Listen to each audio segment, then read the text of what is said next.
اللهم صل على محمد وآل محمد. بسم اللہ الرحمن الرحیم. الحمد للہ والصلاة والسلام لأہلہا. انتہائی معذرت کے ساتھ کہ یہ کلاس کافی تاخیر سے شروع ہو رہی ہے، لیکن انشاءاللہ اگلی کلاسوں میں ہم کوشش کریں گے کہ انشاءاللہ یہ وقت بھی نہ لگے. کچھ باتیں ہم پچھلی کلاس میں پڑھ چکے تھے، میں ان کو آگے بڑھا دیتا ہوں. کہاں تک ہم نے پڑھ لیا تھا؟ یہ قرض ہوا تھا، یہ اس کا ایک پوائنٹ ہوا تھا صرف. یہ مثالیں نہیں آئی تھی ابھی. خواتین کا مہر، مقروض، خمس و زکوٰۃ بھی آ گیا تھا، ہو چکا تھا خمس و زکوٰۃ، اسی سلائڈ پہ اینڈ ہوا تھا. اچھا جی، اعوذ باللہ من الشیطان الرجیم، بسم اللہ الرحمن الرحیم. حج کے حوالے سے ہم تھوڑا سا میں ریکیپ کر دوں اپنی پچھلی کلاس کو. جو خلاصہ ہے ساری باتوں کا وہ یہ ہے کہ ایک وجوب حج ہے اور ایک واجبات حج ہیں. واجبات حج کا مطلب ہے وہ چیزیں کہ جن کو حج پر جا کر انجام دینا ضروری ہے. تو خدا انشاءاللہ مجھے، آپ کو، ہم سب کو ہر سال بار بار حج اور عمرے کی زیارت نصیب کریں. جب وہاں جائیں گے تو وہاں جا کر سیکھتے ہیں خود بخود کہ کیا کرنا ہے، کیسے کرنا ہے، کس انداز سے حج کو انجام دیا جائے گا، عرفات کا میدان کیا ہے، مزدلفہ کسے کہتے ہیں، مینا میں کیا کیا چیزیں انجام دینی ہے، وغیرہ وغیرہ وغیرہ. لیکن یہ باتیں ان کے لیے ہیں جن پر حج واجب ہو چکا ہے. اس وقت تو ہم یہ سمجھنے کی کوشش کر رہے ہیں کہ حج کس پر واجب ہے. تو وہ ظاہر سی بات ہے کہ وہ افراد کے جن پر شریعت حج واجب کر رہی ہے وہ ہم ہی میں سے کچھ افراد ہیں، اور کہیں ایسا نہ ہو کہ ہم پر حج واجب نہ ہو اور ہم اپنے آپ پر حج واجب سمجھ رہے ہوں. یہ بھی غلط فہمی ہوتی ہے. اور کہیں ایسا نہ ہو کہ ہم پر حج واجب ہو اور ہم سمجھ رہے ہوں کہ ہم پر تو حج واجب ہی نہیں ہوا. اب بات یہ آ رہی ہے قرض کی. خواتین کا جو مہر ہے اس کی کچھ ڈیٹیلز ہیں، وہ انشاءاللہ بعد میں آ رہی ہیں، لیکن آ جاتے ہیں قرض پر. قرضہ لے کر حج پر جانا. ایک کیفیت یہ ہے کہ انسان نے کسی کو قرضہ دیا ہوا ہے، وہ مسائل اور تھے. اب جو لیول ہے وہ یہ ہے کہ انسان خود قرضہ لے کسی سے اور حج پر جائے، یا خود مقروض اور حج پر جائے. تو سب سے پہلی بات یہ ہے کہ قرض لینا واجب نہیں ہے. یہ بات مجھے اچھی طرح یاد آ رہی ہے کہ پچھلی کلاس میں بھی آئی تھی کہ حج واجب کروانا اپنے آپ پر واجب نہیں ہے. یعنی مجھ پر یہ واجب نہیں ہے کہ میں اپنے آپ پر حج واجب کرواؤں. میں مستطیع نہیں ہوں تو زبردستی اپنے آپ کو مستطیع بناؤں.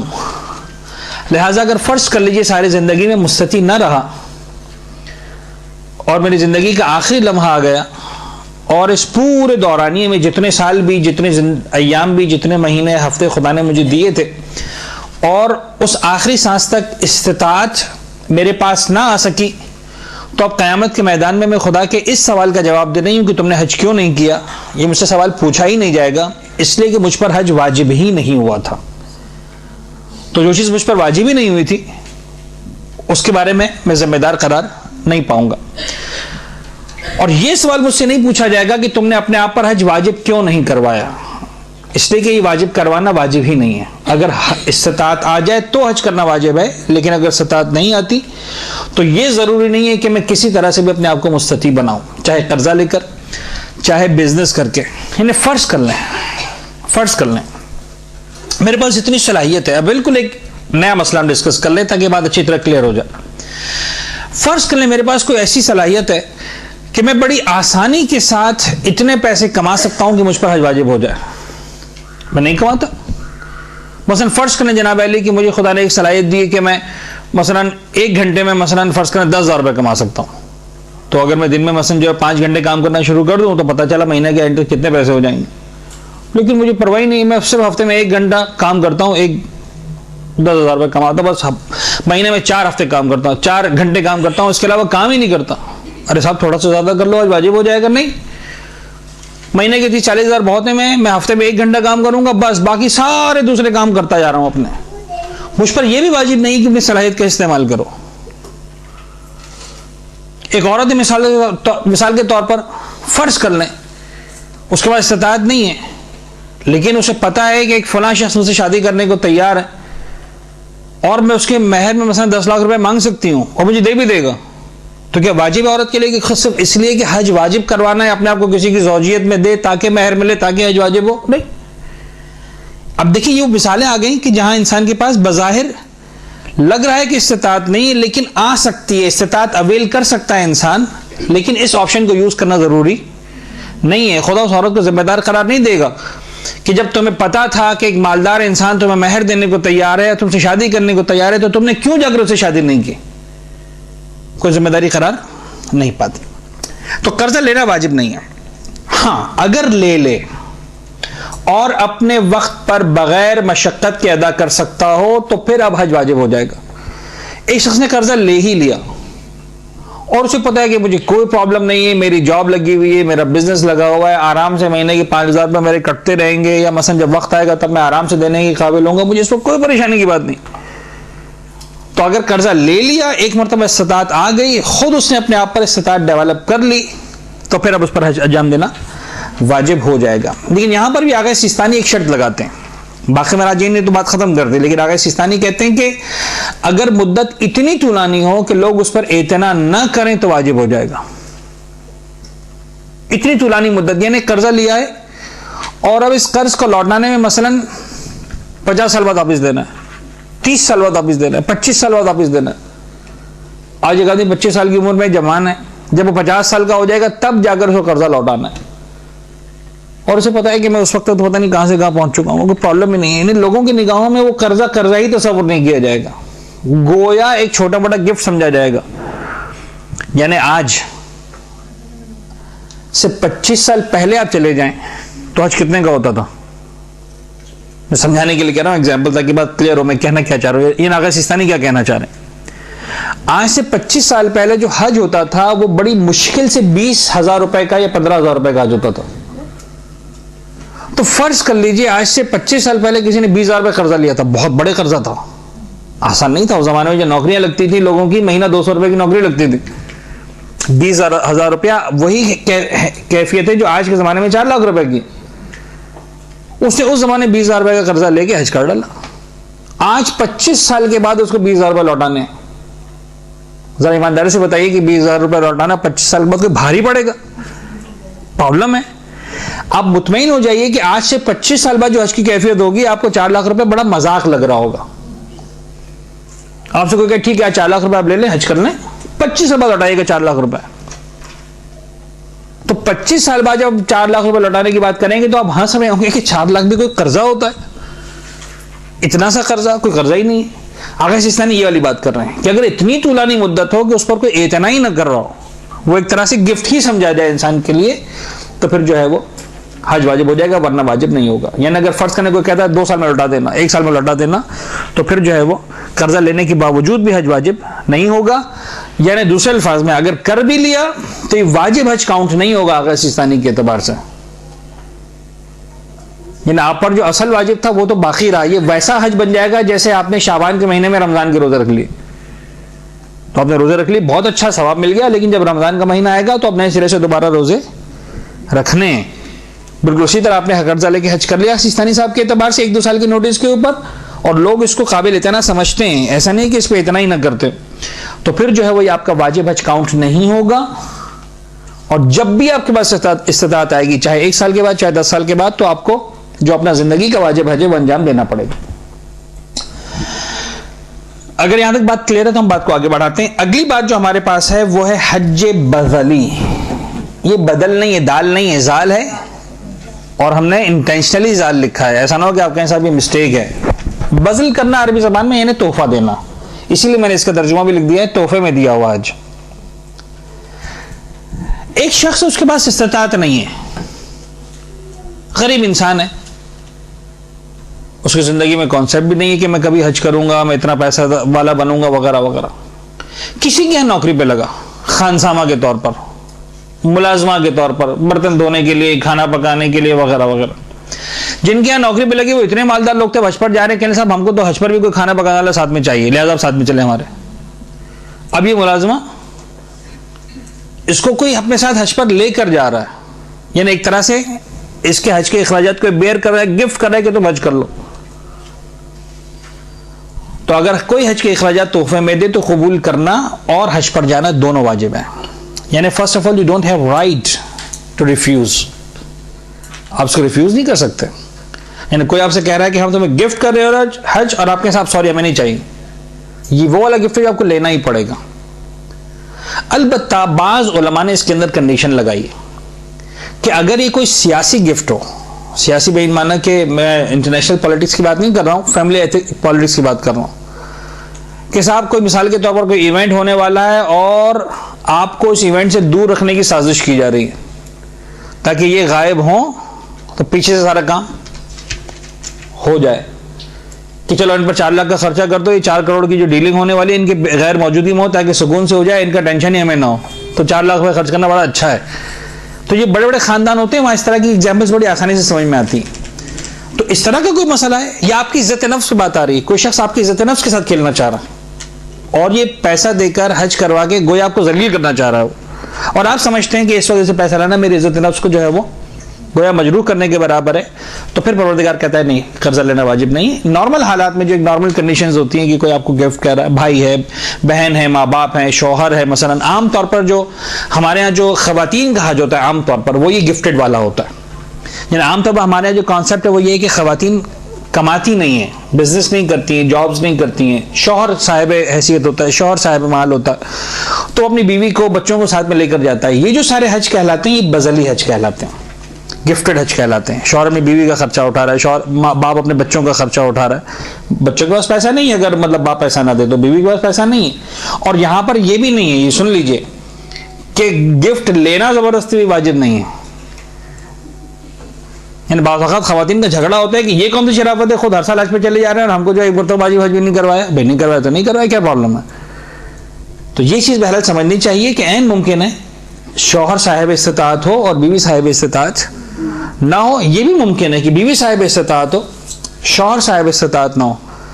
ہمارے معاشرے میں اس کی ایگزامپلس کم نظر آتی ہیں، لیکن میں ایک بڑی پریکٹیکل ایگزامپل دے دوں اور وہ ہے میراث.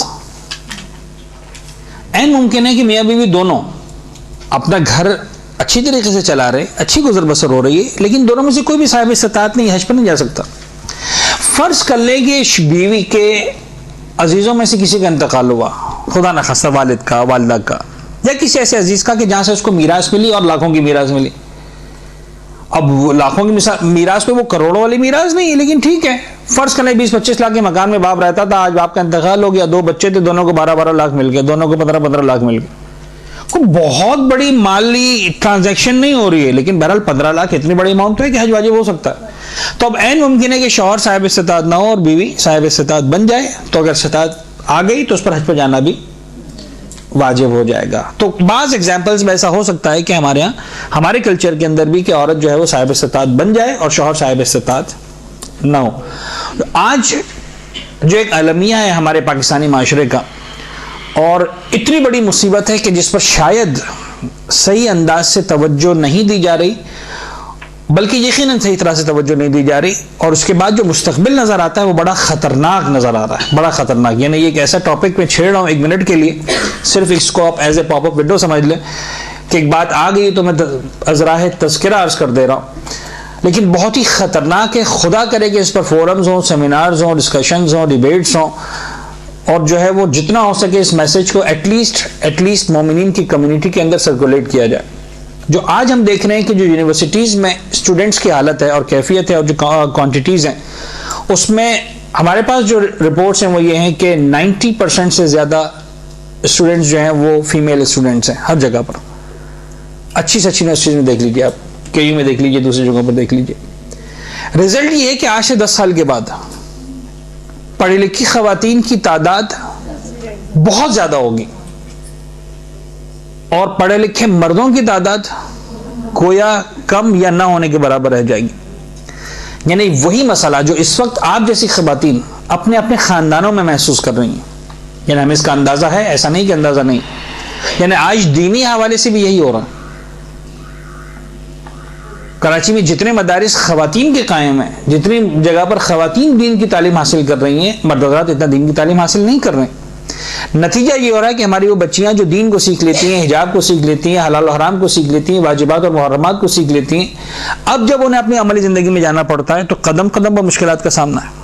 شوہر داڑھی رکھنے کو تیار نہیں ہے، میوزک چھوڑنے کو تیار نہیں ہے، وغیرہ وغیرہ وغیرہ. اور اب آپ سمجھ گئے کہ میں کیا کہنا چاہ رہا ہوں. تو جو مسائل ہم دینی اعتبار سے فیس کر رہے ہیں وہی ہم دنیاوی اعتبار سے بھی فیس کرنے والے ہیں. یعنی یوں سمجھ لیجئے جو دینی کلاسز میں کیفیت ہے، خیر یہاں تو مردوں کو آنے کی اجازت نہیں ہے، لیکن اگر مردوں کے لیے سیٹ اپ قائم کر بھی دیا جائے تو میں مطمئن ہوں کہ اگر 100 خواتین نظر آئیں گی تو اس کے مقابلے میں مردوں کی تعداد 5 یا 10 سے زیادہ نہیں ہوگی. اور عام طور پر مردوں کے درس یا نوجوانوں کے درس اسی لیے فیل ہو جاتے ہیں کہ انہیں حلال و حرام سیکھنے کا شوق نہیں ہے، نہ توجہ دلائی جاتی ہے. تو خیر اب یہاں سے ہم ایک اور کام لے سکتے ہیں، بات سے بات نکل گئی تو اس کو پورا کر لوں. وہ یہ کہ اب آپ جیسے خواتین کی ذمہ داری ہے کہ جس حد تک ہو سکے اپنے گھروں میں جا کر اپنے گھر کے مردوں کو موٹیویٹ کر، چاہے وہ آپ کا چھوٹا بھائی ہے، چاہے وہ آپ کا ہسبینڈ ہے، چاہے وہ آپ کا بڑا بھائی ہے، چاہے وہ آپ کی بیٹا ہے، کہ کم از کم وہ دین کے معاملے میں بھی دنیا کے معاملے میں بھی اپنے آپ کو علم سے آراستہ کریں گے تو بہرحال بہتر سیٹ اپ بنے گا. لیکن بات وہاں سے نکلی شروع ہوئی تھی کہ عورت پر حج واجب ہو رہا ہے اور شوہر پر واجب نہیں ہو رہا. تو عین ممکن ہے آئندہ سالوں میں ایگزامپل یہ والی بنے کہ گھر کا خرچہ خواتین چلا رہی ہوں اس لیے کہ پڑھ لکھ گئی ہیں، اچھی جابز ہیں، اچھے بزنس ہیں، سب کچھ ہے، اور پتہ چلا شوہر نکمے بیٹھے ہوئے. تو عین ممکن ہے مثالیں آئندہ سالوں میں آ کر بدل جائیں. خدا کرے کہ ہمیں اپنی زندگی میں وہ دور دیکھنا نصیب نہ ہو. لیکن بہرحال جو دیکھ رہے ہیں، آنکھ جو کچھ دیکھتی ہے لب پہ آ سکتا نہیں. محو حیرت ہوں کہ دنیا کیا سے کیا. اقبال نے کہا تھا ہو جائے گی، میں کہتا ہوں کہ ہو چکی ہے. یعنی واقعی جو اقبال نے کہا تھا تو واقعی بہت کچھ ہو رہا ہے، اور مزید اب کیا ہونے والا ہے خدا بہتر جانتا ہے. خیر اگر کوئی حج کے اخراجات تحفے میں دے تو قبول کرنا اور حج پر جانا واجب ہے. یہ ایک طرح سے وہ نارمل سیناری ہو گیا کہ شوہر کہہ رہا ہے بیوی سے کہ میرے ساتھ حج پر چلو، اور بیوی کہتی ہے مجھے نہیں جانا. نہیں، واجب ہے اس کو قبول کرنا واجب ہے، شوہر کے ساتھ جانا واجب ہے. یا مثلا اولاد کے لیے سیم مسئلہ. آج یہ خواتین کا مہر کچھ سیٹنگز آؤٹ ہو گئی، خیر اب نہیں ہو سکتی. خواتین کا مہر، اگر مہر اتنا ہے کہ اس سے حج کیا جا سکتا ہے تو ان شرائط کے ساتھ حج واجب ہو جائے گا. اگر مہر اتنا ہے کہ اس مہر سے حج کیا جا سکتا ہے تو چند شرائط ہیں، ان شرائط کے ساتھ جو ہے وہ حج واجب ہو جائے گا عورت کے لیے. یعنی اس کو ریسیو کرنا، ڈیمانڈ کرنا وغیرہ وغیرہ. آپ دیکھ لیں نمبر 1، شوہر ادائیگی پہ قدرت رکھتا ہو. فرض کر لیں کہ مہر لکھوایا گیا تھا مثلا 5 لاکھ روپے،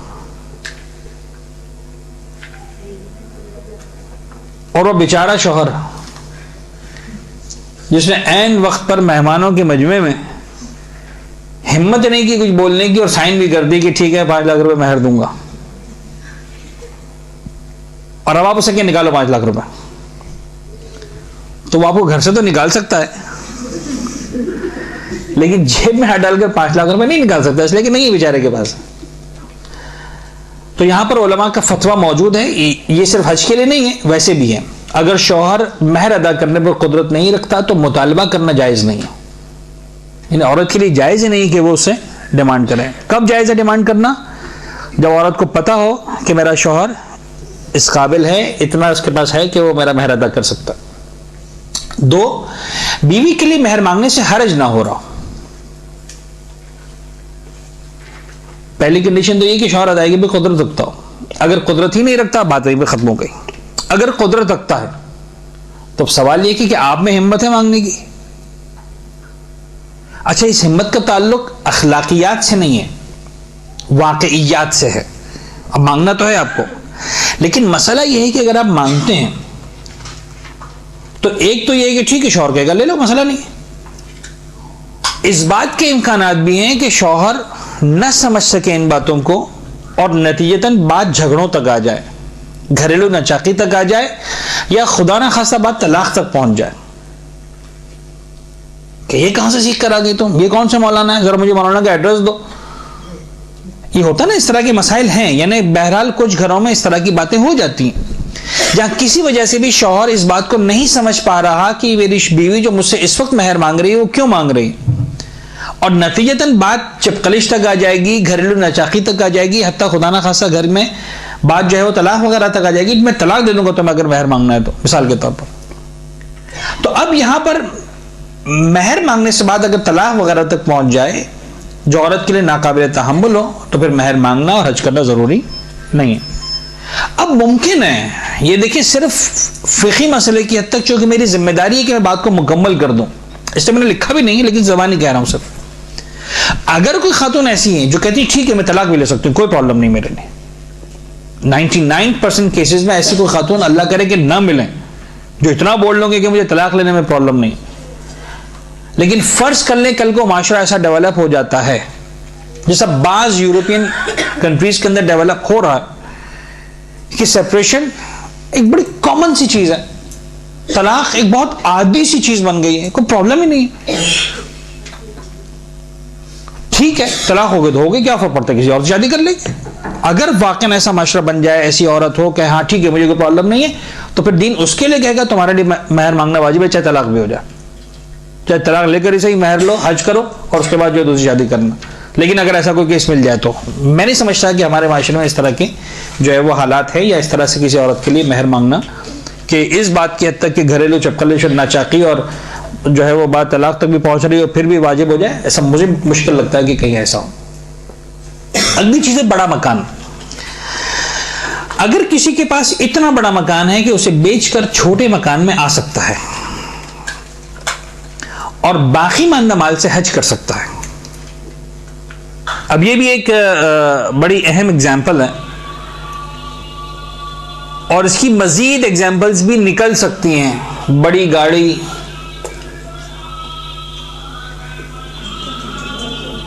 بڑی گاڑی ہے مثال کے طور پر، یا اس طرح کی اور لگژریز ہیں. اب دیکھیں دین یہاں پر بڑا سینسیٹیو ہے اور بہت ہی سنبھل کر بات کرتا ہے. دین کے اندر کہیں بھی آپ کو ایکسٹریمزم نظر نہیں آئے گا، یہ میں آپ کو بتا دوں. کھٹ سے فتویٰ دے دیا جائے کہ گھر مکان بیچ دو دوسرے مکان میں آ جاؤ، ایسا نہیں. اسلام اس بات کو پہلے ریئلائز کرنے کی کوشش کرتا ہے، اس فرد کی حیثیت کو جو ہے وہ ریئلائز کرنے کی کوشش کرتا ہے اور اس کے بعد بات کرتا ہے. اگر اتنا بڑا مکان ہے کہ اس کو بیچ کر باقی ماندہ مال یعنی چھوٹے مکان میں آ سکتا ہے اور باقی ماندہ مال سے حج کر سکتا ہے. مثلا فرض کریں 1 کروڑ کے مکان میں رہ رہا ہے، اس کو بیچ کر 80 لاکھ کے مکان میں آ سکتا ہے. نتیجہ یہ ہوگا کہ 20 لاکھ روپے نکل آئیں گے. اچھا بظاہر بڑا مشکل لگتا ہے کہ 1 کروڑ روپے ہوں مکان کے اور 3 لاکھ روپے حج کرنے کے نہ ہوں. یہ بظاہر بڑا مشکل سا لگتا ہے. لہٰذا ایگزامپل بڑی عجیب و غریب قسم کی بنے گی اگر کہیں بنے گی بھی تو، کہ ایک شخص کے پاس جو ہے وہ مکان 1 کروڑ روپے کا ہے لیکن جیب میں اتنے پیسے بھی نہیں ہے کہ حج کر سکے 3 لاکھ روپے کا. لیکن ٹھیک ہے اب اس 1 کروڑ کے مکان کو بیچ کر 80 لاکھ کے مکان میں آ سکتا ہے اور پھر حج کر سکتا ہے، 20 لاکھ روپے نکل آئیں گے آرام سے. سوال یہ ہے کہ آیا یہ 1 کروڑ والا مکان جو ہے اس کی شان کے مطابق ہے کہ نہیں؟ یعنی اس کا اسٹیٹس، اس کا فیملی اسٹیٹس، اس کا جاب کا اسٹیٹس، اس کا فرض کر لیجیے کہ تعلیم کا اسٹیٹس، سوشل اسٹیٹس اتنا ہے کہ اسے اس مکان میں رہنا چاہیے کہ نہیں؟ اگر سوشلی اس کا اسٹیٹس یہ ہے کہ ہاں اس کو اس مکان میں رہنا چاہیے، یہ مکان اس کی شان کے مطابق ہے، صحیح ہے، یہ ڈیزرو کرتا ہے اس مکان میں رہنا، تو دین نہیں کہے گا کہ بیچو. لیکن اگر وہ مکان اس کی شان کے مطابق نہیں ہے، صاحب بڑے اونچے اڑ رہے ہیں، رہ سکتے ہیں 70 لاکھ کے مکان میں، 80 لاکھ کے مکان میں، ضروری نہیں کروڑ کا مکان لینے کی، آرام سے رہ سکتے ہیں، کوئی شان میں کمی نہیں آنے والی، کوئی شان میں فرق نہیں آنے والا. تب دین کہے گا کہ ٹھیک ہے اب تو مکان بیچو، چھوٹے مکان میں آؤ، جو وہ بھی تمہاری شان کے مطابق ہی ہونا چاہیے. اپنی شان سے نیچے گرنے کی اسلام جو ہے زبردستی نہیں کرتا. پھر ایسے حالات میں واجب ہو جائے گا کہ جا کے اس مکان کو بیچیے، دوسرا مکان خریدیے اور پھر حج پر جائیے. سیم مسئلہ آ جائے گا گاڑی کے بارے میں. فرض کرنے ایک شخص کے پاس گاڑی 20 لاکھ روپے والی، اگین میں بتا دوں زیادہ چانسز اس بات کے ہیں کہ جب 20 لاکھ والی گاڑی ہوگی تو حج کے پیسے ویسے ہی رکھے ہوں گے. 99% کیسز میں ایسا ہوتا ہے. لیکن فرض کرنے نہیں ہے پیسہ، یہی گاڑی اس کے علاوہ کچھ نہیں ہے. اگر یہ 20 لاکھ والی گاڑی بھی 20 لاکھ والی گاڑی بھی تمہاری شان کے مطابق ہے، ٹھیک ہے کوئی بات نہیں، حج واجب نہیں تم پر. لیکن یہ تمہاری شان سے زیادہ ہے اور تم یہ گاڑی بیچ کر مثال کے طور پر 10-15 لاکھ والی گاڑی لے سکتے ہو، تمہارے جیب میں 5-6 لاکھ روپے آ جائیں گے اور ان 5-6 لاکھ روپے سے حج کر سکتے ہو. تو اب واجب ہے کہ گاڑی بیچو، چھوٹی گاڑی لو اور حج کی سعادت حاصل کرو. جو شخص خود حج پر جانے کی بدنی استطاعت نہیں رکھتا،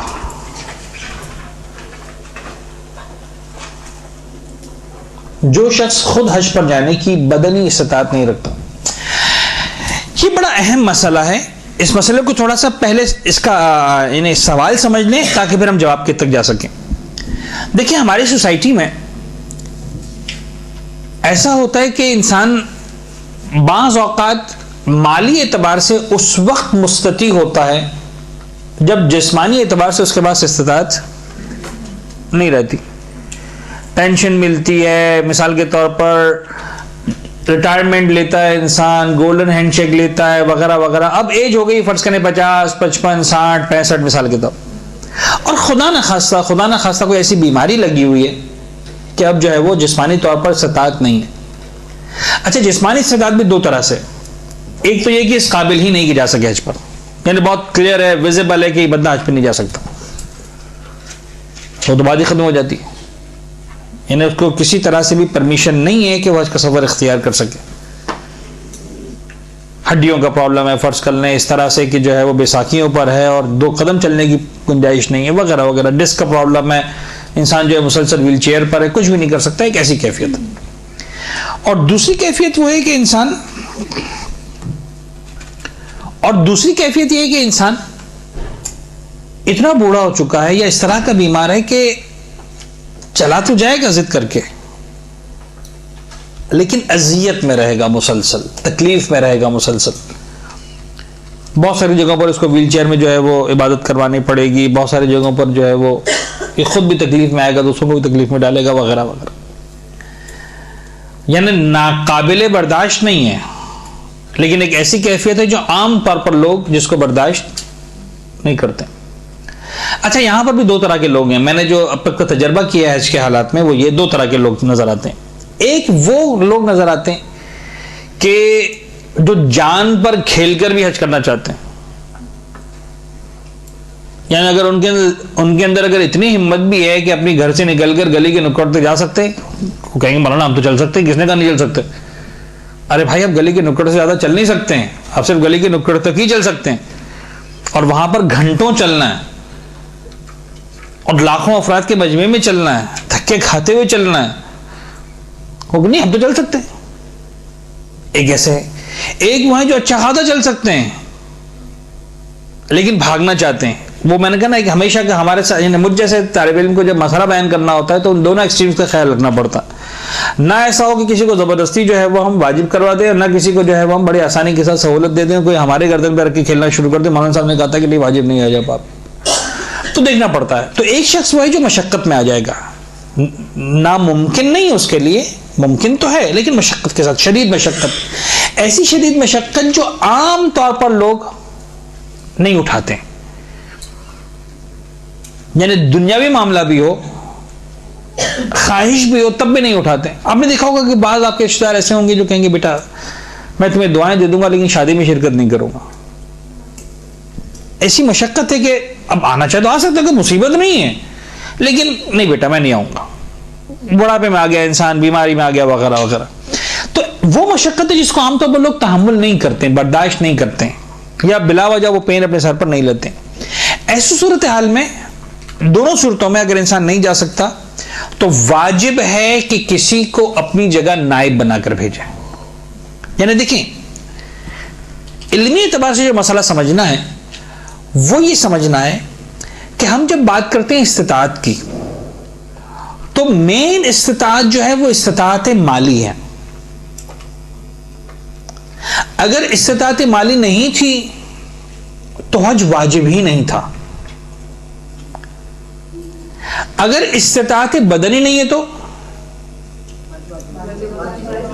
یہی سمجھانا ہے. اگر استطاعت بدنی نہیں ہے تو ایسا نہیں ہے کہ حج واجب نہیں. ہو سکتا تھا شریعت کہتی ہے اگر استطاعت بدنی نہیں ہے تو حج واجب نہیں, بات ختم ہو جاتی. تو استطاعت بدنی میں ایسا نہیں ہے, استطاعت مالی والا مسئلہ نہیں ہے کہ اگر بدنی استطاعت نہیں ہے تو سرے سے حج واجب ہی نہیں ہے. اگر استطاعت بدنی نہیں ہے تو حج واجب تو ہے, حج واجب تو ہے, لیکن چونکہ خود نہیں جا سکتے ہو کسی کو نائب بنا کر بھیجو. اب یہاں پر مراجعین کے نظریات میں بہرحال کچھ اختلاف بھی. اب دیکھیں ذرا اختلاف کو. واجب ہے کہ کسی کو نائب بنا کر بھیجے, اور یہ وجوب فوری ہے. جبکہ اسی مسئلے میں امام خمینی اور آقا خامنئی یہ دونوں بزرگان فرماتے ہیں کہ نہیں, حج واجب ہی نہیں, جو میں نے ابھی بات کی. یعنی امام خمینی رضوان اللہ تعالیٰ علیہ اور آقا خامنئی یہ دونوں بزرگوار فرماتے ہیں کہ اگر مالی استطاعت نہیں ہے تو بھی حج واجب نہیں ہے، اگر مالی استطاعت ہے بدنی استطاعت نہیں ہے تب بھی حج واجب نہیں. یعنی اگر کسی شخص کے پاس پیسہ آ گیا ہے لیکن اس وقت پیسہ آیا جب بدن میں استطاعت نہیں رہی تھی، واجب نہیں، اس پر حج واجب ہی نہیں ہوا، اس کو پریشانی نہیں ہونا. یعنی اب یہ روتا ہوا نہ جائے دنیا سے اگر آقا خامنئی کی تقلید کر رہا ہے یا امام خمینی کے مسائل پر عمل کر رہا ہے کہ صاحب پیسہ آ گیا اور میں حج نہیں کر سکا، نہیں، تم پر حج واجب ہی نہیں ہوا. یہ کس کا نظریہ ہو گیا؟ امام خمینی اور آقا خامنئی.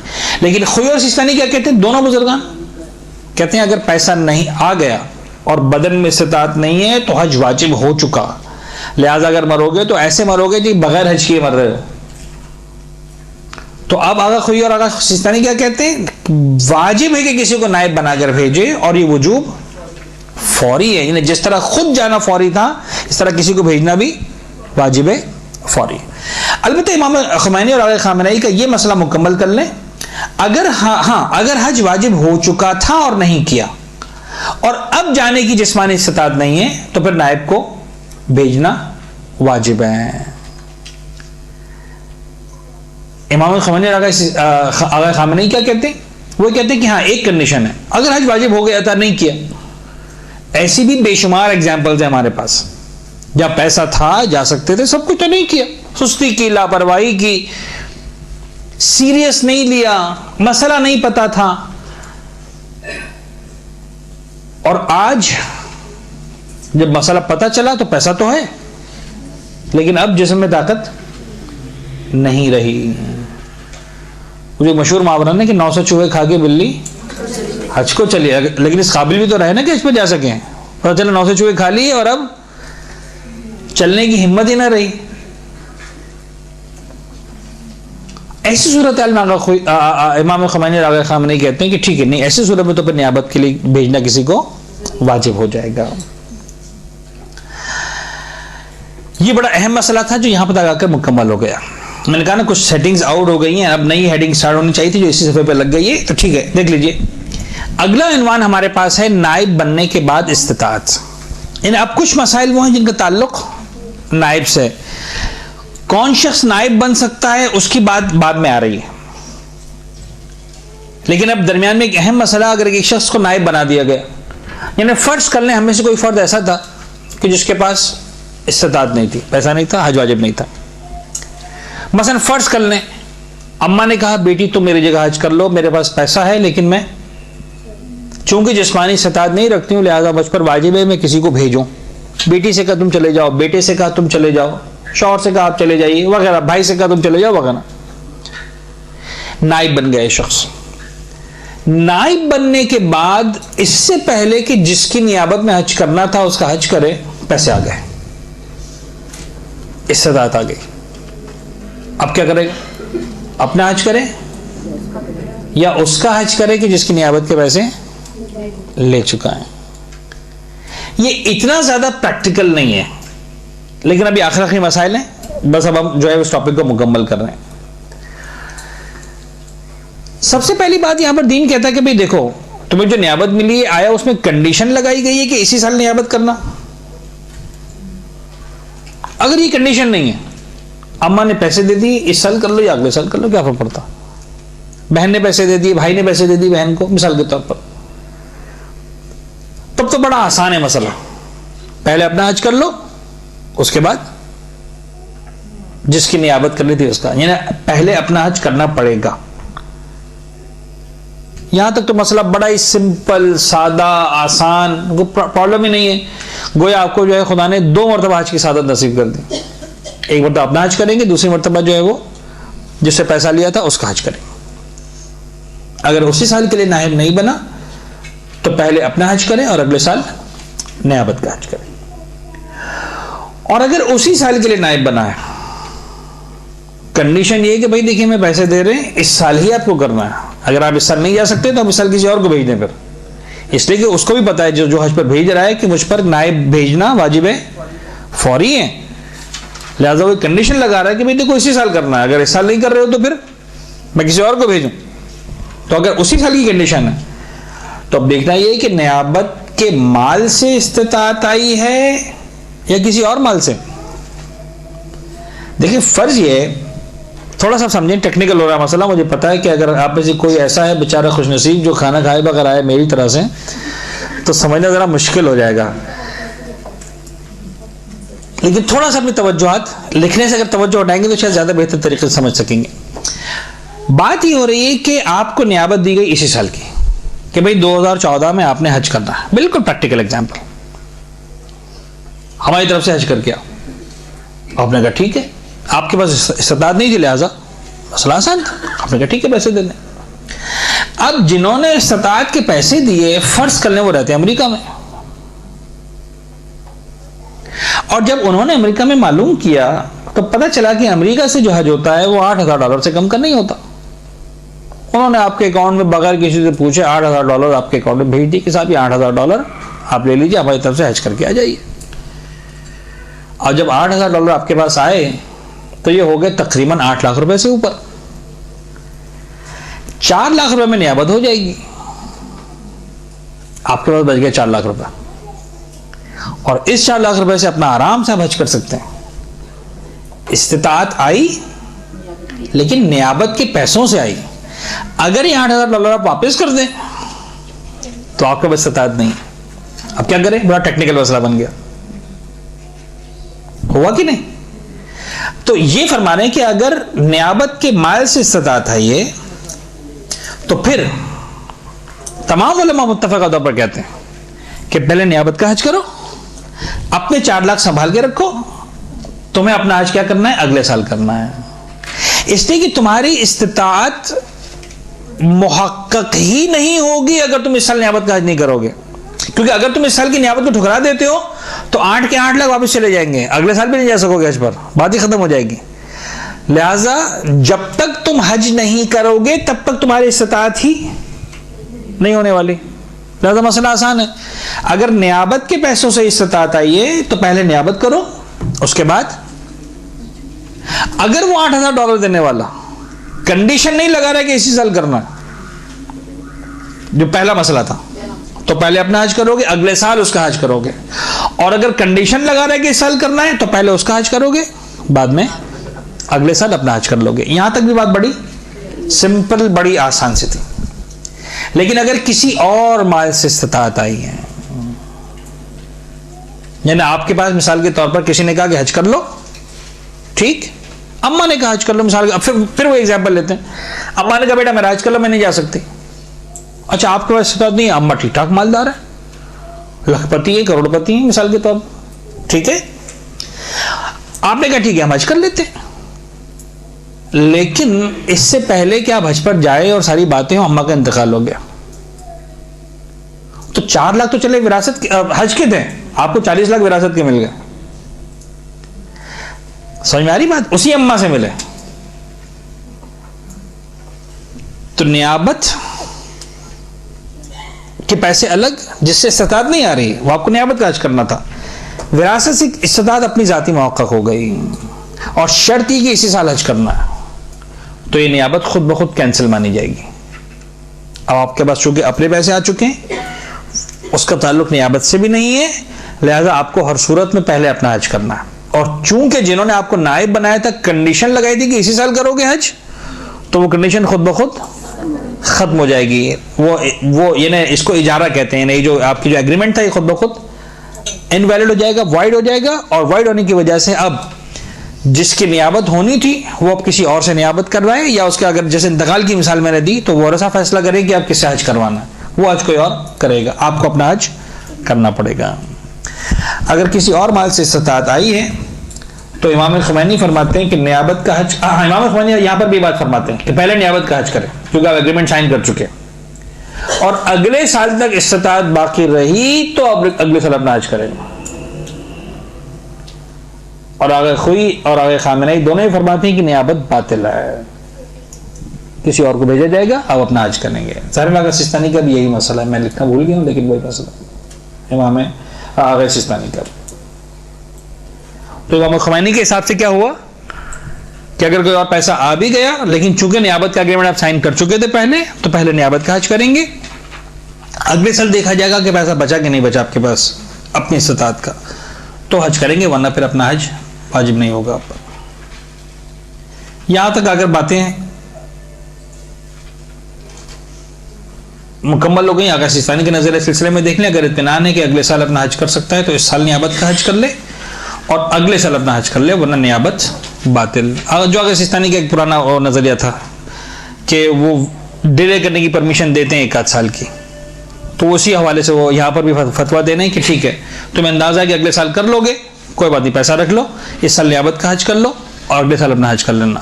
اور اگر پتہ ہے کہ اگلے سال نہیں جا سکو گے، ایک ہی سال تمہارے پاس ہے، تو پھر نیابت باطل، اپنا حج کرو گے اور جو ہے وہ نیابت کے پیسے واپس کرو، وہ کسی اور سے نیابت کروا لیں۔ یہاں تک اگر یہ باتیں مکمل ہوئی، اب آ جائیں نائب کی شرائط، نائب کس کو بنایا جا سکتا ہے۔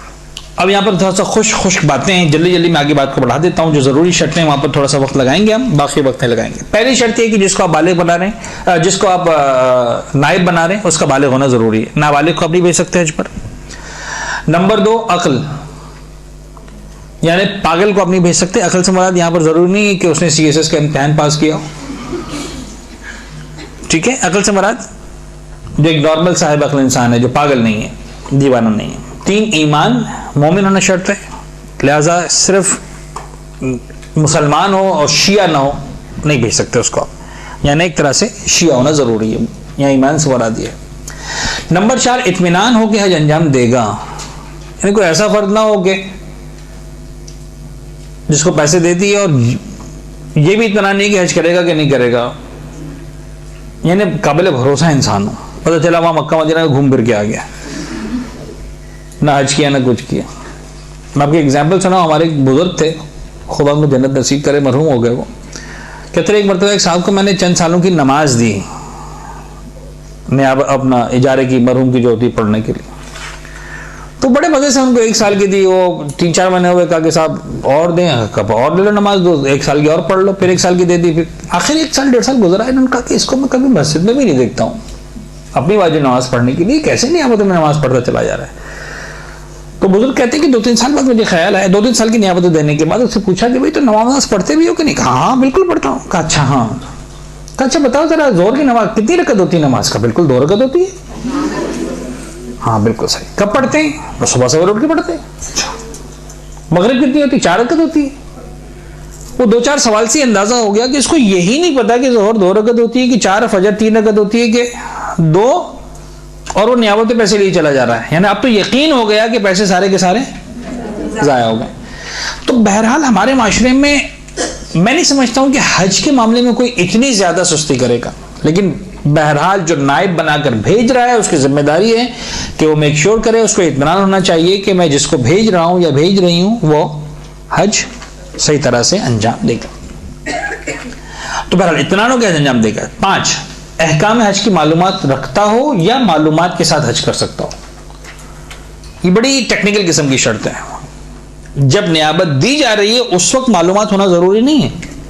یعنی فرض کر آپ میں سے کسی کو نیابت مل رہی، کوئی بھی عزیز خاندان سے کہہ رہا ہے کہ آپ حج کر لیں، تو آپ کو تو نہیں پتا حج میں کیا کرنا ہوتا، بڑے لمبے چوڑے واجبات ہیں، عرفات ہو، مینا ہو، مزدلفہ اور قربانی، پتہ نہیں کیا کیا، لیکن آپ کو اطمینان ہے کہ آپ کسی ایسے کاروان کو جوائن کریں گے کہ جہاں پر آپ کو مسائل بتائے جائیں گے، فقہ پڑھیں گے، کتابیں پڑھیں گے، سیکھیں گے، سمجھیں گے، یہ ذمہ داری اس کے حساب سے انجام دے لیں گے۔ تو یا تو معلومات ہوں یا معلومات حاصل کر کے حج کر سکتا ہو، اگر اتنا اطمینان ہے تو کافی ہے۔ نمبر 6 خود اس پر حج واجب نہ ہو، یعنی ایسے ہی فرد کو نائب بنایا جا سکتا ہے جس پر خود حج واجب نہ ہو، اگر خود حج واجب ہوگا تو وہ کسی اور کا حج نہیں کر سکتا۔ 7 خود اس قدر معذور نہ ہو کہ کسی اور کو نیابت دینی پڑے۔ ویسے اگر ایک فرد خود معذور ہے اور حج پہ جا رہا ہے کوئی مسئلہ نہیں، فرض کریں ویل چیئر پیشنٹ ہے، چلنے کے قابل نہیں، خود حج پہ پہنچ گئے، تو دین یہاں پر پرمیشن دیتا ہے ٹھیک ہے تم خود نہیں کر سکتے ہو، کسی اور کو نائب بنا دو، تمہارا طواف کر لیں۔ لیکن ایسے فرد کو آپ حج پر نائب بنا کے بھیجیں کہ پہلے وہ آپ کا نائب بنے پھر اس کے طواف میں کوئی اور اس کا نائب بنے، یہ نہیں چلے گا۔ کسی ایسے فرد کو بھیجی جو پھر آگے فردر جو ہے وہ مجبور نہ ہو جائے کسی کو نیابت دینے پر۔ ہاں اب بڑی سیریس اگزامپل، کسی خاتون کو، نوجوان خاتون کو بھیج دیا حج کے اوپر نیابت میں، یہ کوئی مسئلہ نہیں، نارمل سی بات ہے۔ اب فرض کریں عین ایام حج میں جو ہے نجاست کے ایام آ گئے، اب وہاں پر بھی دین اجازت دیتا ہے کہ جو ہے وہ آپ کسی کو نائب بنا کر طواف کروائیں. وہ نیابت ایک اور بات ہے, یہ عذر, یہ معذوری والی بات نہیں ہوگی, یہ دنیا کی ہر عورت کے ساتھ مسئلہ ہے, کوئی مسئلہ نہیں. لیکن ایک ایسا شخص جو خود بیمار ہے, ہارٹ پیشنٹ ہے, فرض کر لیں, نہیں جا سکتا بھیڑ کے اندر, اس کو آپ نے جو ہے وہ نائب بنا کے بھیج دیا, وہ بیچارہ اپنا حج نہیں کر سکتا تو کسی اور کا حج کیسے کرے گا؟ تو ایسی جو ہے وہ معذور کو نیابت پہ آپ نہیں بھیجیں گے. دیکھیں یہاں آنے کے بعد ایک مسئلہ سالو ہو گیا. یہ 7 شرطیں, اس کے بعد 8ویں شرط کوئی نہیں ہے.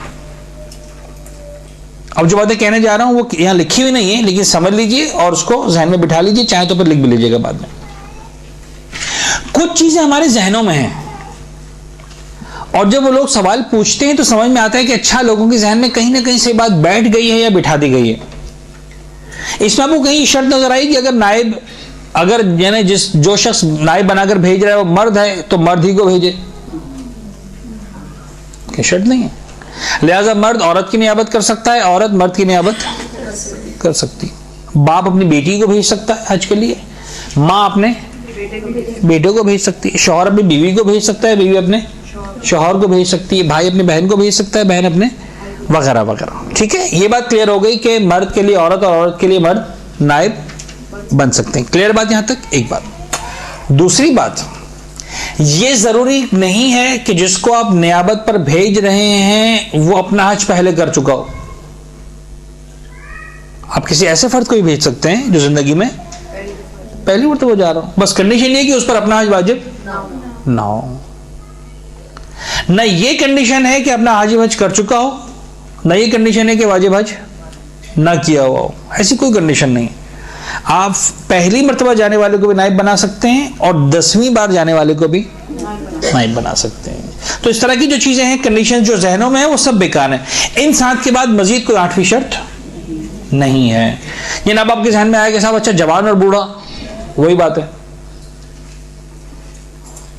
کہ جوان جو ہے بوڑھے کی نیابت کر سکتا ہے, بوڑھا اگر معذور نہ ہو تو جوان کی نیابت مثلا کر سکتا ہے, وغیرہ وغیرہ وغیرہ. تو یہ ساری باتیں جو ہے وہ مزید اب کوئی شرط نہیں اس کے بعد. اچھا, اس مرتبہ جو ہماری کلاسز ہیں آپ کے ساتھ, اس میں مجھے کچھ عنوان دیے گئے ہیں مدرسۃ القائم کی طرف سے, تو میں انہی عناوین کو جو ہے وہ سمیٹ رہا ہوں جلدی جلدی, اس لیے کہ مجھے تقریباً 4 کلاسز ہیں میرے پاس. آج ہماری دوسری کلاس ہے, مزید 2 کلاسز میں ہم کو سارے عناوین انشاءاللہ کوشش کر کے مکمل کرنا. ایک اور اہم عنوان جو دیا گیا وہ تھا حج یا عمرے کی اہم غلطیاں, ایسی غلطیاں جو آپ کیری کرتے ہیں اور اس کے اثرات مرتب ہوتے ہیں. تو میں نے صرف تجربے کے اعتبار سے کچھ غلطیوں کو آئیڈینٹیفائی کیا اور یہاں لکھا ہے. لہذا سب سے پہلا نوٹ میں نے یہی لکھا ہے کہ یہ صرف کچھ غلطیاں ہیں, ورنہ اور بھی کئی ساری غلطیاں ہو سکتی ہیں. اچھا, یہ انہی کو کام آئیں گی یہ غلطیاں یہ جو حج یا عمرہ کر کے آ چکے ہیں. جنہوں نے حج یا عمرہ اب تک نہیں کیا انہیں شاید سمجھ میں بھی نہ آئے کہ میں نے کیا لکھا اور کیا بتا رہا ہوں اور کیا بتایا جا رہا ہے. اور جو حج عمرہ کر کے آیا ہے وہ یہ سوچ کے مطمئن نہ ہو جائے کہ بس یہی 3-4 غلطیاں, اس کے علاوہ کوئی غلطی ہے ہی نہیں. لہٰذا میں نے جملہ لکھا ہے کہ صرف کچھ غلطیاں ہیں, ورنہ اور بھی کئی ساری غلطیاں ہو سکتی ہیں.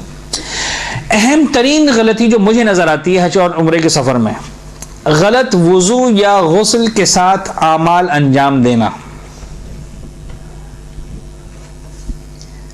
یہ بڑی زبردست مسٹیک ہے. غلط وضو یا غلط غسل کے ساتھ اعمال انجام دینا. ہوتا کیا ہے؟ ایک چیز جو ہمارے معاشرے کا المیہ ہے, اگین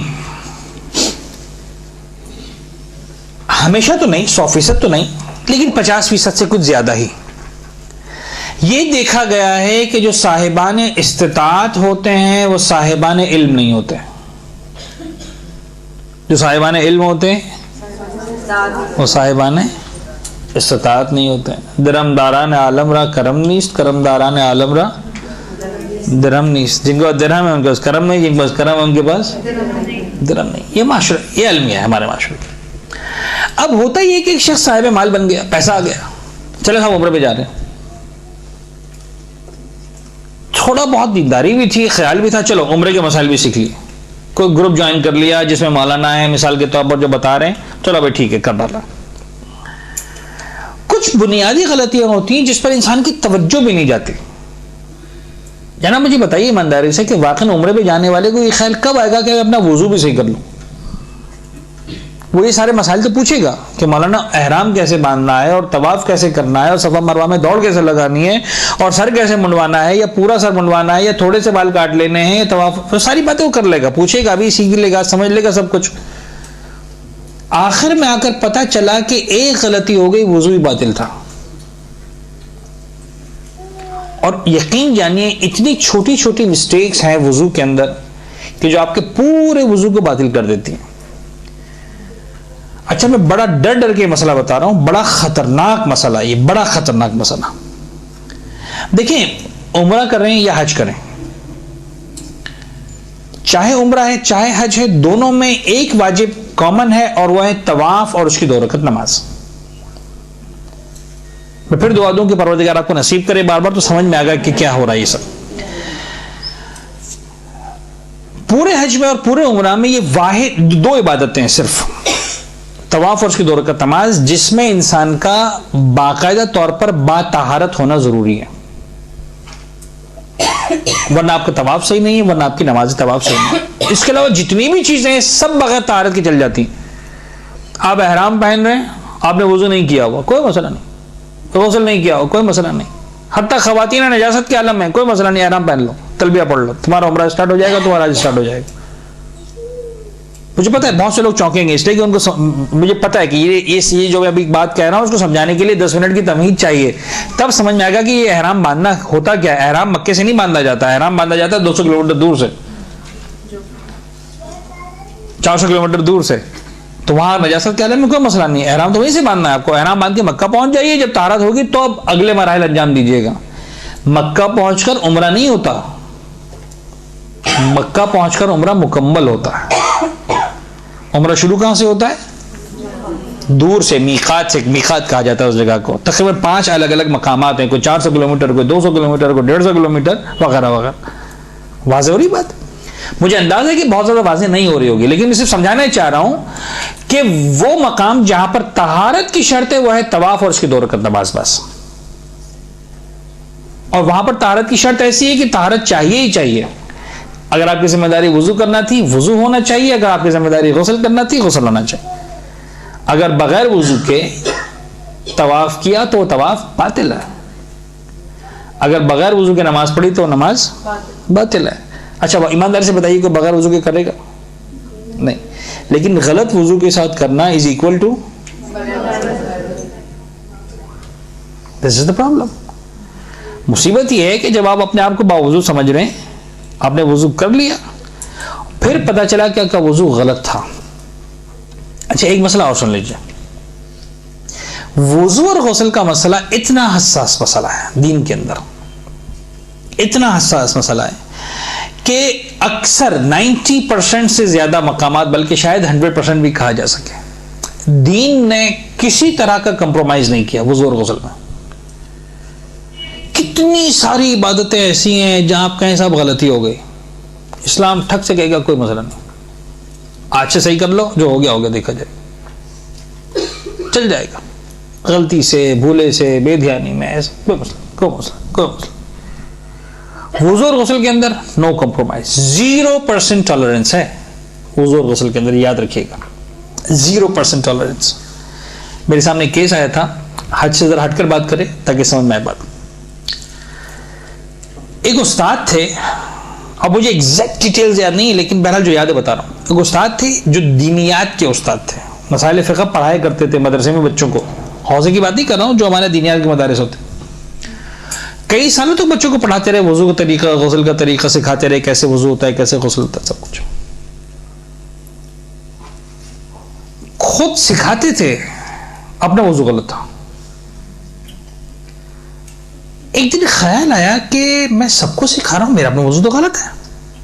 اور غلطی کیا تھی؟ غلطی یہ تھی کہ جب ہاتھوں کو دھوتے تھے وضو میں تو کلائی یعنی انگلیوں کے سرے تک نہیں دھوتے تھے، کلائی دھو کے چھوڑ دیتے تھے، اس لیے کہ پہلے ہاتھ دھلے ہوتے تھے. تو ایک عادت سی جو ڈیولپ تھی بچپن سے، کلائی لگا کے چھوڑ دیتے تھے. خیال ہے کہ میں تو نہیں دھوتا ہوں انگلیوں کے سرے تک، جبکہ یہی مسئلہ سکھایا بھی ہے کہ بابا دیکھو کلائی تک لگا کے چھوڑنا نہیں ہے ہاتھ کو، انگلیوں کے سرے تک دھونا ہے مثال کے طور پر. مرحوم توقیق کا زمانہ تھا، باقاعدہ خط لکھا گیا نجف کہ صاحب ایک صاحب ہیں اس طرح کے ہیں اور ڈاؤٹ فل ہے اپنے وضو کے بارے میں، ان کا خیال ہے کہ ان کا وضو باطل ہے اور تقریباً 16 سال سے نماز اس طرح سے پڑھ رہے ہیں. جواب آئے کہ 16 سال کی نمازیں ریپیٹ کرنا پڑیں گے. صرف کس وجہ سے؟ اس لیے کہ وضو کے اندر ہاتھوں کو نہیں دھویا تھا. نماز میں غلطی ہوتی ہے نا 16 سال چل جاتی ہے، آج سے صحیح کر لو کل سے صحیح ہو جائے گی، باقی نمازیں چھوڑ دو جو پڑھ نہیں سکے. یعنی پتہ چلا ہاتھ ہی نکل گیا دم رہ گئی. یہ ایک بعض اوقات چھوٹی سی غلطی. یہ میں اس لیے کہہ رہا ہوں کہ بہت سارے لوگ ہیں جو غلط وضو کے ساتھ جاتے ہیں، حج کر کے آتے ہیں، پھر سمجھتے ہیں اچھا چلو آج سے وضو صحیح کر لو، صحیح ہو گیا کوئی بات نہیں. بابا جو نمازیں یعنی نمازیں وغیرہ بعد میں، یہ حج جو کیا نا باطل ہے پورا کا پورا. اچھا اب پرابلم کیا ہے؟ جب آپ طواف غلط کرتے ہیں اور نماز غلط پڑھتے ہیں تو اس کا مطلب یہ ہے کہ آپ اگلے مرحلے میں داخل ہی نہیں ہو سکے. اگلا مرحلہ ہے صفا مروہ کی صحیح. صفا مروہ کی صحیح کے بعد اگلا مرحلہ ہے سر کے تھوڑے سے بال کاٹو اور احرام کی پابندیوں سے فارغ. آپ کا خیال ہے کہ آپ احرام کی پابندیوں سے فارغ ہو گئے، اب تک آپ کا احرام مکمل ہی نہیں ہوا، آپ احرام کی پابندیوں سے فارغ ہی نہیں ہوئے. آپ سوچیں نا بات کہاں سے کہاں تک پہنچتی. پورا حج باطل، جا کے دوبارہ کرنا ہے وہ اپنی جگہ. اب تک تم حالت احرام میں ہو، تم پر خوشبو اب بھی حرام ہے، تم پر مثال کے طور پر زینت اب بھی حرام ہے، تمہارے لیے مردوں اور عورتوں کے زوجی تعلقات اب بھی حرام ہے. مثلا یہ پتہ نہیں کہاں کہاں تک حرام کی بات پہنچے گی. تو اب دیکھیں بظاہر وضو جس کا آپ کو کہیں سے بھی لنک نظر نہیں آ رہا تھا حج کے ساتھ اور عمرے کے ساتھ، سب حج ایک الگ ٹاپک ہے، وضو غسل طہارت کا ٹاپک ہے، آپس میں مکس کہاں سے ہو گئے؟ مکس یہاں پہ آگے ہوتے. تو وضو اینڈ غسل are the most essential things to learn before going to حج اور عمرہ. جب تک آپ حج وضو اور غسل صحیح نہیں کرتے ہیں خدا را حج اور عمرے کی زحمت نہ کریں. کسی سے چیک کروائیں، پوچھیں، بہت مشکل نہیں ہے. یعنی ٹوٹل جو دورانیہ ہے وضو اور غسل سیکھنے کا میرے خیال میں 10 سے 15 منٹ. یعنی یہ نہیں کہ بہت مشکل چیز ہے، لیکن افسوس یہ ہے کہ انسانی زندگی میں 15 منٹ نکالنے کو بھی تیار نہیں ہے. اور اس کی ایک بڑی وجہ یہ ہوتی ہے کہ وہ یہ ماننے کو تیار نہیں ہے کہ میری عبادت غلط ہے. وہ سمجھتے نہیں میری عبادت غلط ہے، وہ سمجھتے میری عبادت صحیح ہے. لہذا پہلے تو یہ چیک کرنا کہ ہاں میری عبادت بھی غلط ہو سکتی ہے، میرا وضو اور غسل بھی غلط ہو سکتا ہے، تو جا کے کسی سے چیک کرے، ری چیک کرے، ریویو کرے. تو یہ چیزیں ضروری ہیں. غلط وضو یا غسل کے ساتھ اعمال انجام دینے سے جو ہے ایک بہت بڑا مسئلہ کریٹ ہو سکتا ہے. دوسری بات، طواف النساء انجام دیے بغیر حج یا عمرے کو مکمل سمجھنا. یہ بھی بڑی تو نہیں لیکن بہرحال ایک مسٹیک میں سے ہے جو آتی ہیں. پھر وہی والی بات جو میں نے کہا کہ پیسہ ہے اور معلومات نہیں ہے. تو ہوتا یہ ہے کہ بہت سارے لوگ جب اس طرح سے حج یا عمرہ کرتے ہیں، خاص طور پر وہ افراد کمپنی کے کسی کام سے جو ہے جدہ جانا پڑا میٹنگ میں، چلو بھائی عمرہ بھی کر کے آ جا. اب کون سا مولانا اور کہاں کا مولانا اور کیا، کسی سے پوچھا کہاں سے احرام باندھنا، سے کہا یہاں سے احرام باندھ لو، احرام باندھ لیا، چلے گئے مکہ، عمرہ کر کے آگے کسی سنی دوست کے ساتھ. ایسے کئی سارے کیسز ہمارے پاس چونکہ آئے ہیں، سوالات ہم سے پوچھے گئے، لہٰذا میں شیئر کر رہا ہوں. ضروری نہیں کہ یہ آپ میں سے بھی کسی کا مسئلہ ہو، لیکن بہرحال کئی سارے لوگوں کا مسئلہ ہے. یہ 2 سال بعد 4 سال بعد پتہ ہے کسی نے پتہ چلا کہ بابا عمرے طواف النساء بھی، اچھا طواف النساء بھی ہوتا ہے کوئی، ہاں اس کے بغیر نہ بیوی مرد پر حلال ہوتی ہے نہ شوہر جو ہے بیوی پہ حلال ہوتا. تو یہ غلطیاں جو ہے وہ ہو جاتی ہیں، بڑی اہم غلطی ہے طواف النساء انجام دیے بغیر حج یا عمرے کو مکمل سمجھنا. ویسے حج یا عمرہ مکمل ہو جاتا ہے، یعنی اب حج دوبارہ کرنا واجب نہیں ہے، عمرہ دوبارہ کرنا واجب نہیں ہے، لیکن طواف النساء کی ذمہ داری باقی رہ گئی جو آپ کو مکمل کرنی ہے. تیسری چیز جو مجھے غلطی نظر آتی ہے وہ ہے صحیح قرات سیکھنے کی استطاعت کے باوجود غلط قرات کے ساتھ اعمال حج یا عمرہ کو انجام دینا.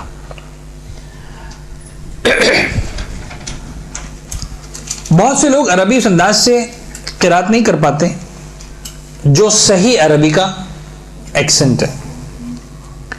اچھا اب میں بات نہیں کر رہا ہوں کوئی قاری لیول کی قرات کی، صرف اس حد تک کہ آپ جب عربی پڑھ رہے ہو زبان سے، الحمد پڑھ رہے ہو، سورہ پڑھ رہے ہو، تو لگے کہ عربی پڑھنے ختم، جو ایک شریعت کا قانون ہے.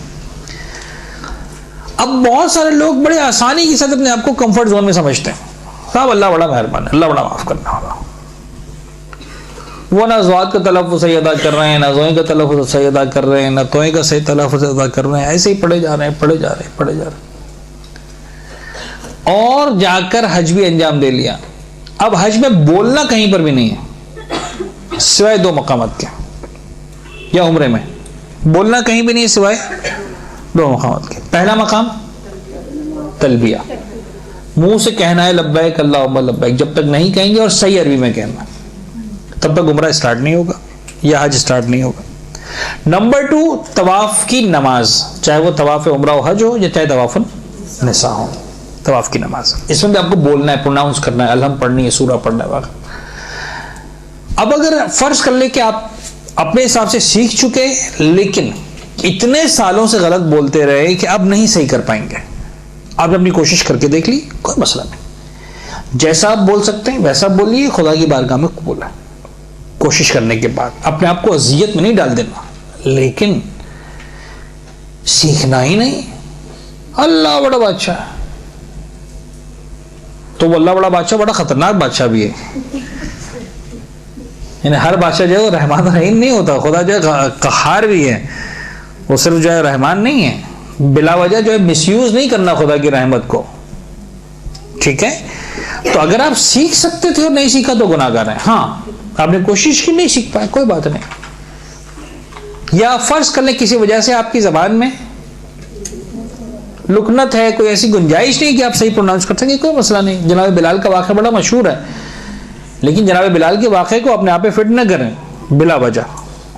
دیکھیں کہ آیا آپ کا عذر جناب بلال کے لیول کا عذر ہے کہ نہیں. جناب بلال جو ہے وہ ان کی زبان کی ساخت ایسی تھی کہ وہ شین پروناؤنس نہیں کر سکتے تھے, وہ سین پروناؤنس کرتے تھے. لہذا جب اذان دیا کرتے تھے اشہد ان لا الہ الا اللہ تو کہتے تھے اشہد ان لا الہ الا اللہ, نہیں بول پاتے تھے شین. پیغمبر نے فرمایا سین بلال عند اللہ الشین, زبان بلال سے نکلتا سین ہے, بارگاہ الہی میں شین پہنچتا.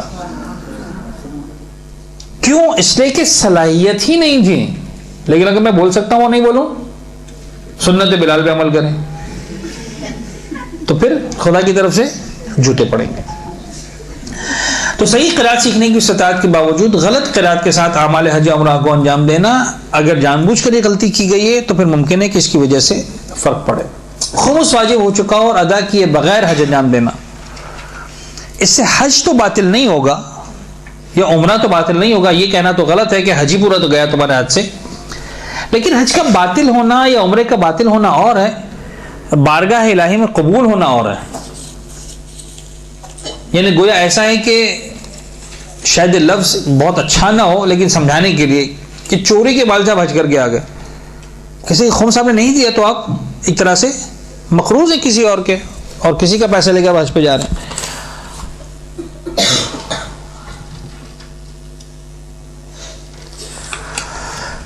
تو یہ جو ہے وہ اگر شوہر صاحب استطاعت ہو اور اپنے ساتھ بیوی کو بھی حج کروا سکتا ہو تو کیا شوہر پر واجب ہے کہ وہ بیوی کو بھی حج کروائے؟ جی نہیں, قطعاً واجب نہیں ہے, قطعاً واجب نہیں ہے. 2, اگر عورت شیعہ اثناعشری ہو اور شوہر اہل سنت ہو, چونکہ اہل سنت کے یہاں طواف النساء نہیں تو پھر زن و شوہر کے معاملات کے بارے میں کیا حکم ہے؟ کوئی مسئلہ نہیں ہے, عورت کے لیے واجب ہے طواف النساء کرے, مرد کے لیے واجب نہیں طواف النساء کرے, چونکہ وہ اہل سنت ہے اور اسی اعتبار سے دونوں کی زندگی گزرتی رہے گی, کوئی مسئلہ نہیں آئے گا. ٹائم ہمارے پاس مجھے نہیں پتا کتنا بچا ہے, تقریباً 5 سے 6 منٹ ہمارے پاس ہیں. ایک ٹاپک مجھے دیا گیا, اخلاقی ٹاپک ہے مجھے لگ رہا ہے, وہ مباح کام جو حرام کاموں کا پیش خیمہ بن سکتے ہیں. اس کی تقریباً 10 ایگزامپلز ہیں جو میرے پاس انہیں اس کاغذ میں لکھی ہوئی تھیں کہ جو ہمارے ٹاپک میں شامل ہے. 3 کو میں نے آگے سامنے لکھ دیا آپ کے, باقی 7 اگلے صفحات پر آنے والی ہیں. لیکن میرا خیال ہے کہ اس سے پہلے کہ ہم اس کو ڈسکس کریں, آپ اس کو ذرا سا ایکسپلور کریں. وہ مباح کام جو حرام کاموں کا پیش خیمہ بن سکتے ہیں, بڑا ہی اچھا عنوان ہے, اور انسان جتنا سوچے گا اتنا زیادہ جو ہے وہ اس کے سامنے چیزیں آئیں گی اور اپنی اصلاح کے مواقع جو ہے وہ فراہم ہوں گے. بہت سارے کام ایسے ہیں اگر آپ نے لکھ لیا تو میں بات کو آگے بڑھاؤں. بہت سارے کام ایسے ہیں کہ شریعت ان کو حرام قرار نہیں دیتی. یہ نہیں کہتی کہ تمہارے لیے حرام ہے، تم کر سکتے ہو، جائز ہے تمہارے لیے. لیکن وہ مباح کام، وہ حلال کام، وہ جائز کام ایسے ہوتے ہیں جو بعض اوقات اگر انسان ان کو صحیح طرح سے نہ سمجھ سکے، ان کے جواز کو، ان کی حلیت کو، تو عین ممکن ہے وہی حلال آخر میں جا کے انسان کے لیے حرام بن جائے. اور ایسا ہماری زندگی میں بہت ساری چیزیں ہوتی ہیں. مثلا یہ 3 ایگزامپلز ہمارے سامنے ہیں. نمبر 1 رات کو دیر تک جاگنا، نمبر 2 زیادہ باتیں کرنا، نمبر 3 زیادہ سونا. البتہ یہ بات میں واضح کر دوں کہ یہ صرف ایگزامپلز ہیں، اور یہ بھی ضروری نہیں ہے کہ ہر فرد کے لیے صحیح ایگزامپل ہو. یہ ضروری نہیں. مثلا ہم زیادہ باتیں کرنا، میرا تو کام ہی بولنا ہے، ٹھیک ہے نا، تو بات کہیں سے کہیں پہنچ جائے گی. زیادہ سونا، اچھا، لیکن پھر بھی کلی طور پر بہت ساری چیزیں انسان کی زندگی میں ایسی ہیں کہ جو حلال ہیں، ان کا غلط یوز، ان کا misuse, misunderstanding can leads towards حرام. تو ذرا سا ایگزامپل آپ لوگ شیئر کریں، پھر ہم بات کو آگے بڑھاتے ہیں. جی، ہاؤس از اوپن. یہ آ گیا نا نمبر 3. زیادہ کھانا، گڈ. زیادہ کھانا ایک ایسی چیز ہے کہ جو انسان کو ایٹ دا اینڈ ممکن ہے بعض حرام کاموں کی طرف لے جائے. مثلا کیا حرام کام؟ کس نے کہا تھا زیادہ کھانا؟ اب آواز نہیں نکلے گی. یعنی کھانے پینے کا شوقین ہونا، پہ یہ کہنا ہے. پھر چاہے کم بھی کھا رہا ہو انسان، اگر حلال حرام کا خیال نہیں رکھ رہا، ٹھیک ہے نا، کھانے پینے کا شوقین ہونا، یہ آپ کہہ سکتے ہیں کہ پھر اس میں انسان جو ہے وہ اتنا لذیذ کھانوں کا شوقین ہے کہ سوچ ہی نہیں رہا کہ میں حلال کھا رہا ہوں کہ حرام کھا رہا ہوں. مثال کے طور پر جی، رات کو اچھے کاموں کے لیے جاگا جائے. یہ ایسا مباح ہے کہ جس کی وجہ سے حرام ہو سکتے ہیں. ہم اس وقت ڈسکس کر رہے ہیں وہ مباح کام جو حرام کاموں کا پیش خیمہ بن سکتے ہیں. ان ایسی چیزیں جو بظاہر جائز ہیں، شریعت منع نہیں کرتی آپ کو، لیکن عین ممکن ہے اس کی وجہ سے آپ حرام میں پڑ جائیں. جی، ایک منٹ. لوگوں سے زیادہ ملنا جلنا یہ حلال کام ہے.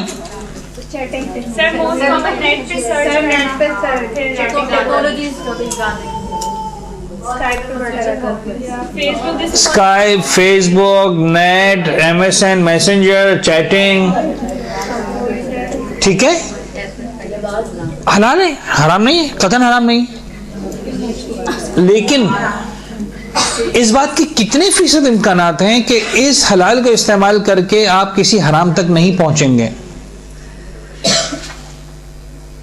بڑا خطرناک ہے. لیکن درمیان میں بات رہ گئی، لوگوں سے ملنے جلنے کا شوق، نتیجہ کیا ہوتا ہے؟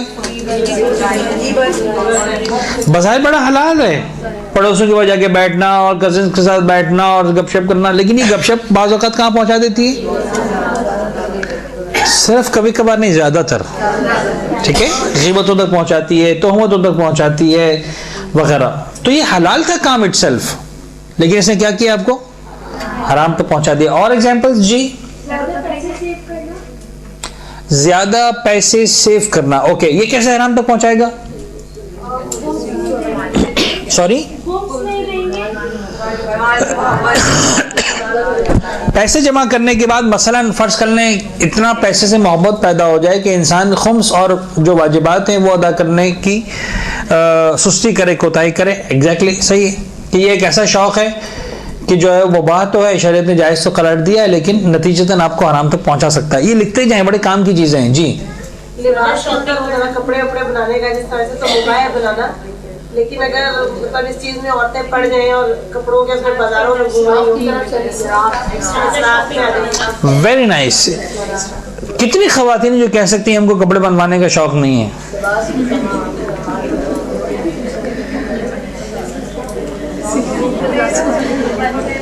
شکر ہے کہ ہمارے کلاس میں جھوٹ بولنا الاؤ نہیں، ورنہ سب کے ہاتھ اٹھے ہوئے ہوتے ابھی.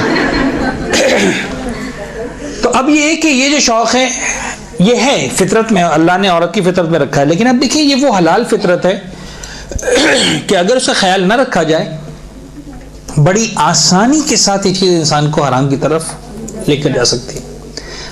میں صرف لباس کی بات نہیں کرتا ہوں، اس کے لیے ایک عنوان بنا دیتا ہوں، بننے سنورنے کا شوق.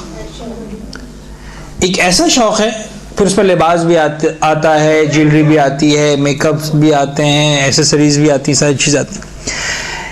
اچھی چیز ہے، اسپیشلی اگر حلال طریقے سے ہو رہی ہو، حلال مقامات پر ہو رہی ہو تو اس میں کوئی حرج نہیں ہے. نہ فقط حرج نہیں ہے بلکہ بعض مقامات پر تو اسلام نے اس کو مستحب قرار دیا، عورت کو ریکمینڈ کیا ہے کہ تم اپنے شوہر کے لیے بنو سورو سب کچھ کرو. لیکن اگر یہی شوق نتیجتاً انسان کو حرام تک پہنچا رہا ہے کہ پھر مثال کے طور پر گھر میں جھگڑے ہو رہے ہیں کہ صاحب تم مجھے شوہر سے جھگڑا ہو رہا ہے کہ تم مجھے کپڑے بنوا کر ہی نہیں دیتے، مجھے مثال کے طور پر میک اپ کا سامان ہی نہیں ملتا.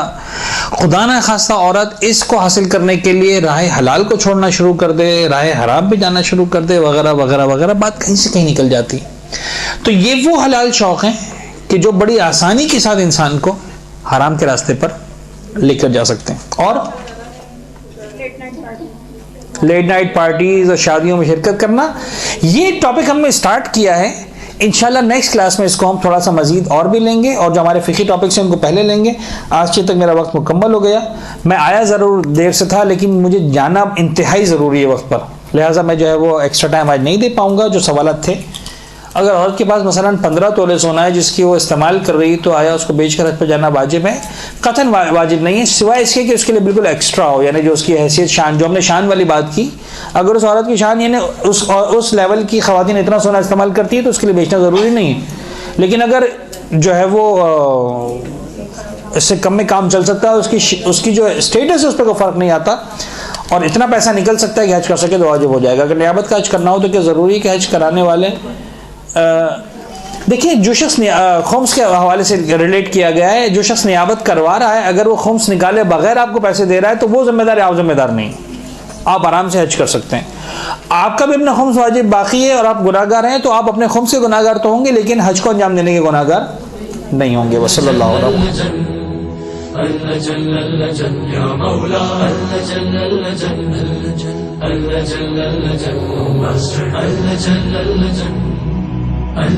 يا صاحب السماء